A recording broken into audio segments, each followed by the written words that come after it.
Hola, ¿cómo estás?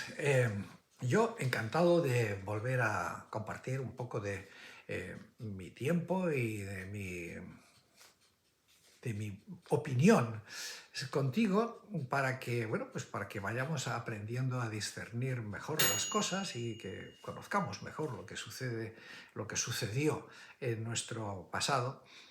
Bueno, hoy este video lo voy a dedicar a la ilustración, o algo que en Gran Bretaña le llaman the Enlightenment, la iluminación, o que en Francia le llamaron el siglo de las luces, ¿no?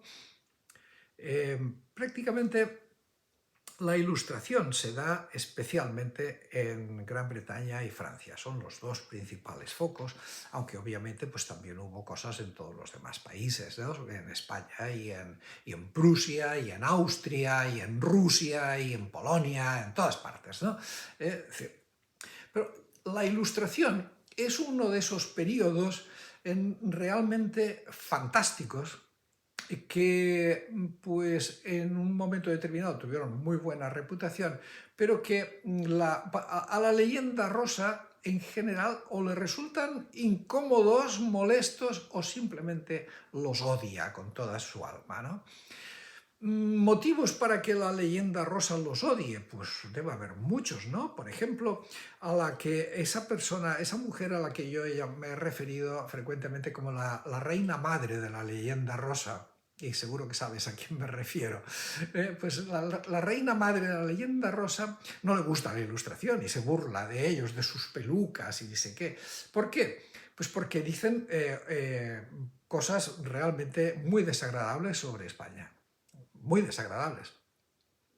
Pero ¿eran mentira? Pues no eran mentira. Es decir, algunas veces puede que fueran exageraciones o algunas veces puede que se les fuera también la olla un poquito, pero en el fondo, en esencia, lo que los ilustrados franceses especialmente estaban viendo en España, con la cual tenían una gran comunicación. Recuerden que que sus reyes eran parientes y estaban en constante alianza, o sea, es decir, que el contacto entre España y Francia en esos años de la Ilustración era muy fluido y muy constante.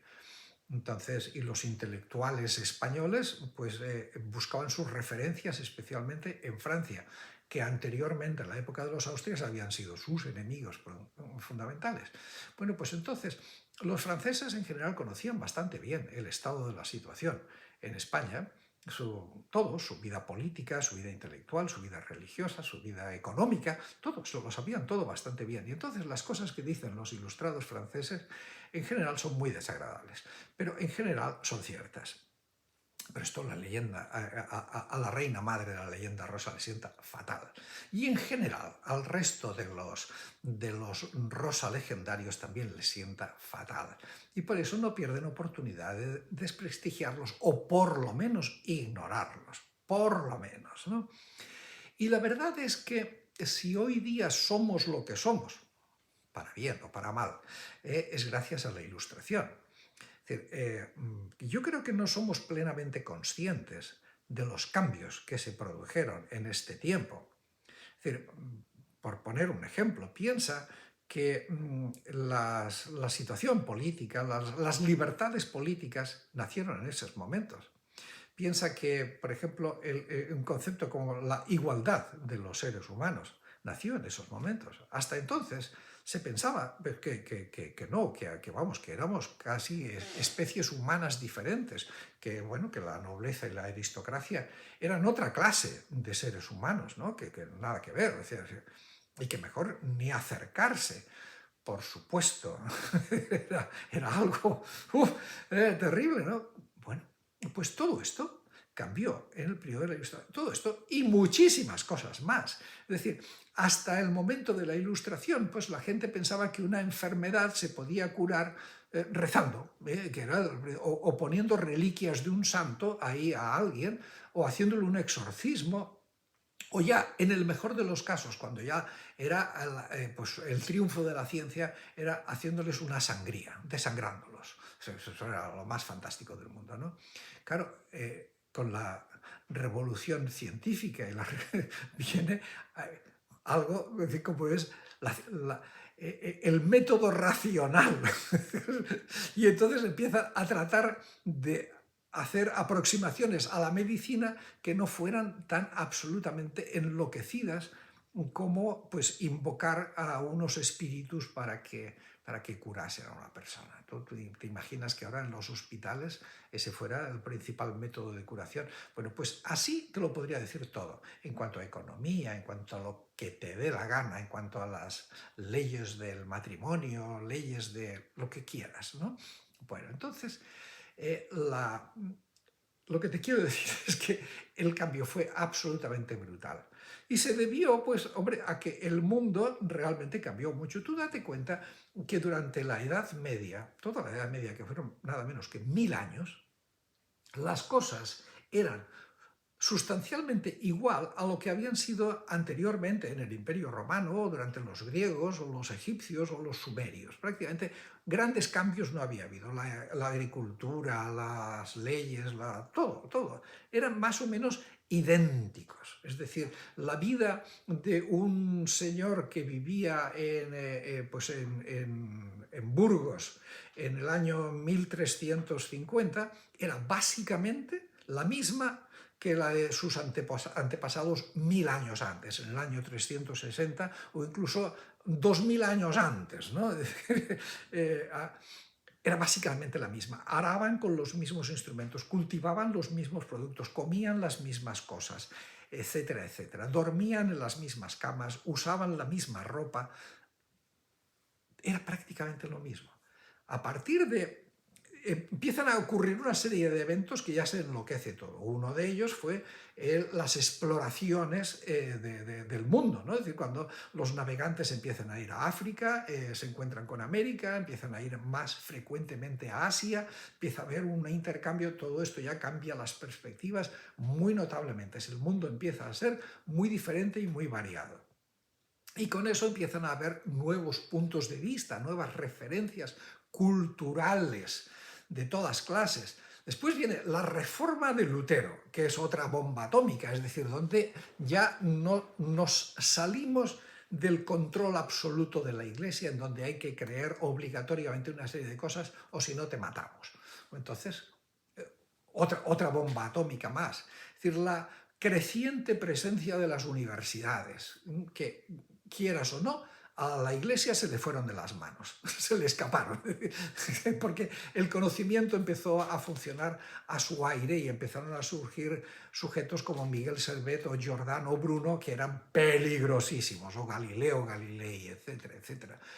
La ciencia empieza a moverse, empieza a circular, aparece un sujeto tan peligroso como Descartes, que en español le llamamos Descartes, René Descartes. Este señor, bueno, vamos a llamarle Descartes a partir de ahora, desde este video. Entonces, este señor inaugura algo tan absolutamente inaudito como la época de la razón.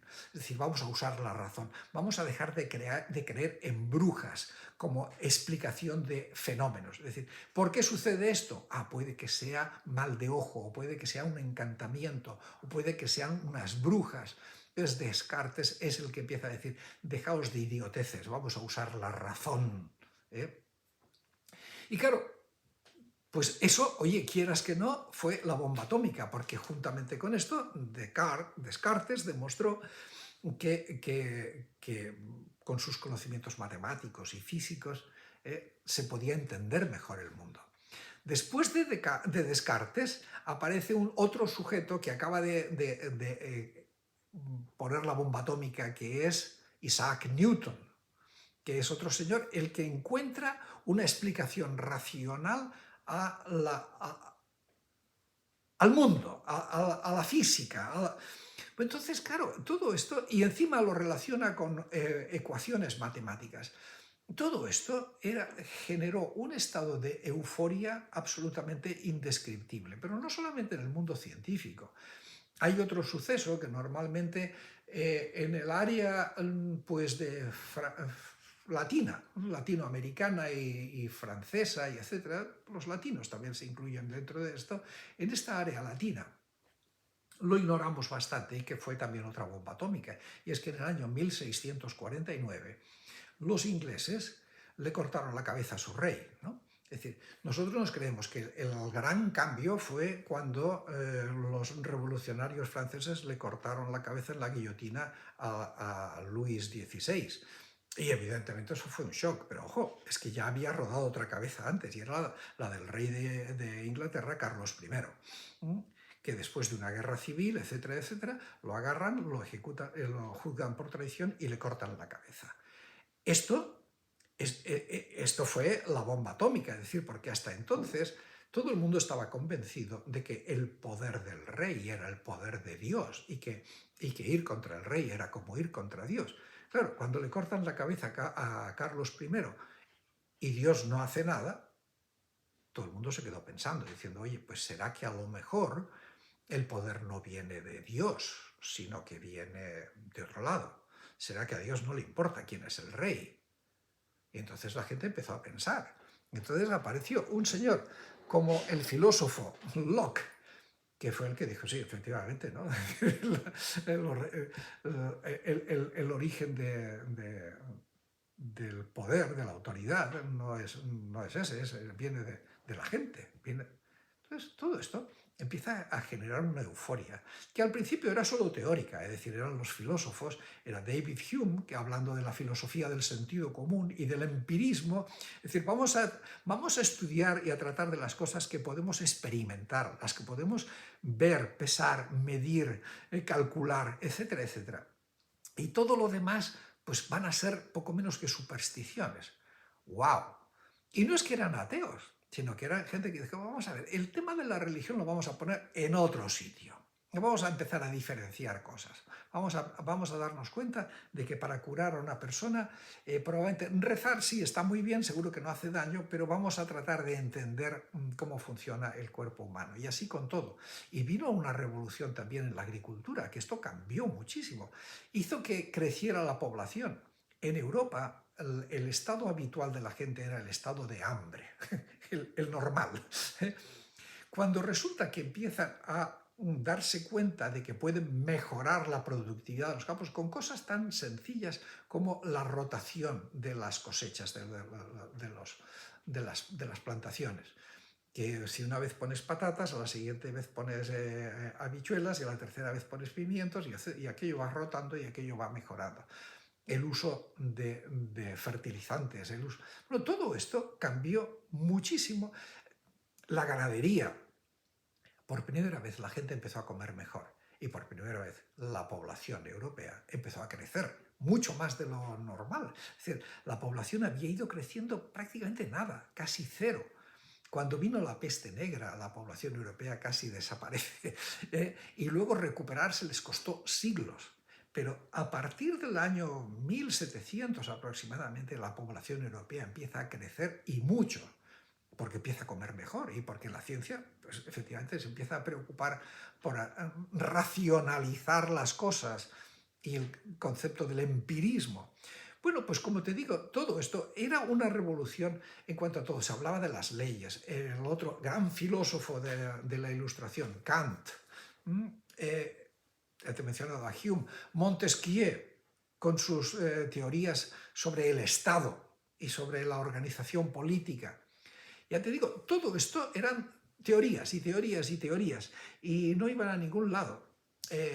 Aparecieron cosas interesantísimas como la enciclopedia francesa de Diderot, ¿no? Entonces este señor decidió recopilar en una cantidad de tomos fantásticas pues, todo el conocimiento de su tiempo, la enciclopedia, increíble, fascinante, y fue una revolución. Las grandes señoras, las grandes damas de París organizaban salones en los que invitaban a los sabios científicos, filósofos, a que les explicaran, les dieran clases particulares sobre lo que se estaba experimentando, lo que se estaba aprendiendo en todas las áreas. Y entonces eran los salones que era una cosa absolutamente fantástica y un constante hervidero y comunicación de conocimiento. Seguramente pensaban muchas estupideces, pero también seguramente pensaban muchas cosas brillantes, buenísimas. Esto fue la Ilustración. La Ilustración Ok, ¿tuvo defectos? Pues sí, sí, sí, claro que sí. Es decir, por ejemplo, la zarina Catalina la Grande de Austria fue una mujer ilustrada, pero eso no quitaba, pues, por ejemplo, que tuviera sometidos a los campesinos rusos de una forma despiadada. Luego a lo mejor estaba ahí conversando con Voltaire sobre las leyes y no sé qué, no sé cuántas. Y todo eso estaba en el mundo de las ideas más o menos utópicas, no sé qué, pero en el mundo real de Rusia o de Prusia, también el rey de Prusia se le consideraba como un hombre muy ilustrado. El rey de España, Carlos III, se consideraba también un hombre de la ilustración. Pero a pesar de eso, pues seguía haciendo horrores por todas partes, como ya hemos hablado más de una vez. Es decir, podían darse estas contradicciones, ¿no? Que por un lado el mundo del pensamiento, de la teoría, iba apuntando en determinadas direcciones, pero que por otro lado el mundo real pues seguía siendo el que era, ¿no? Y Luis XVI seguía siendo el que era, y a lo mejor pues en el Palacio de Versalles había sesudas discusiones sobre las leyes y no sé qué, no sé cuántas, pero al final seguía funcionando el absolutismo y el pueblo de Francia pues seguía pagando impuestos como idiotas hasta que se sublevaron, ¿no? Todo este mundo de la teoría, en un momento determinado, se condensa.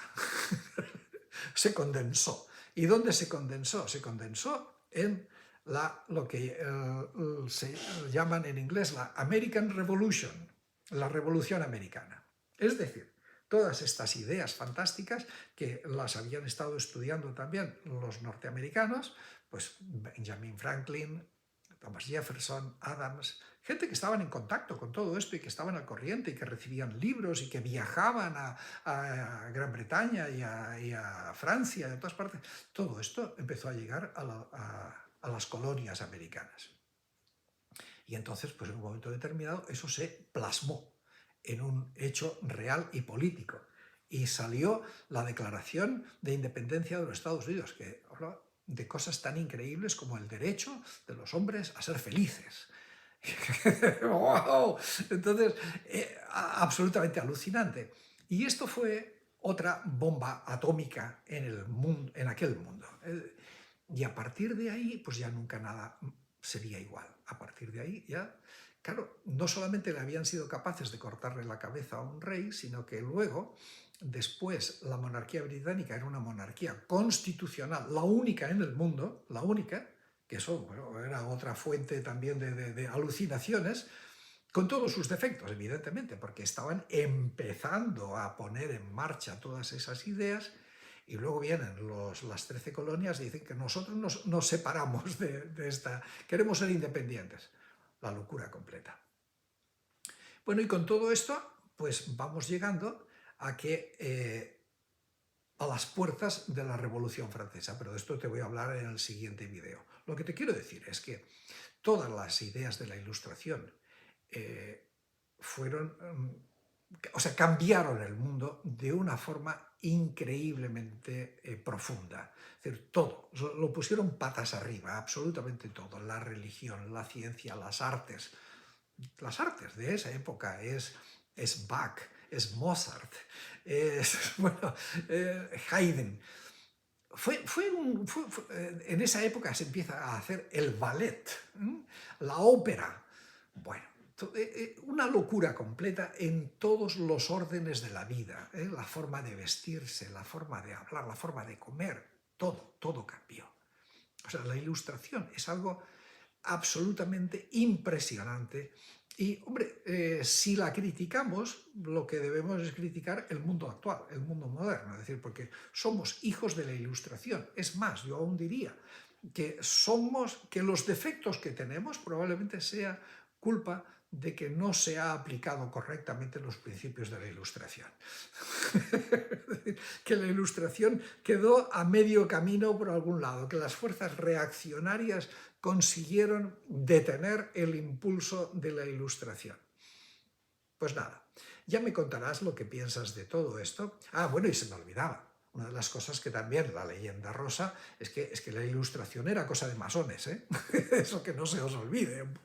Oh, los masones, malvados, malditos masones, ¿no? Es decir, vale, sigue dándole vueltas al asunto. Y como te digo, la Ilustración es absolutamente admirable. No es una cosa que ocurrió hace 250 años y que no nos afecta. Es una cosa que tiene sus efectos actualmente. Todavía sigue generando y todavía la siguen traicionando en muchos aspectos. Pues nada, en el próximo video prometo hablar sobre la Revolución Francesa. Cuídate, sé feliz y hasta pronto.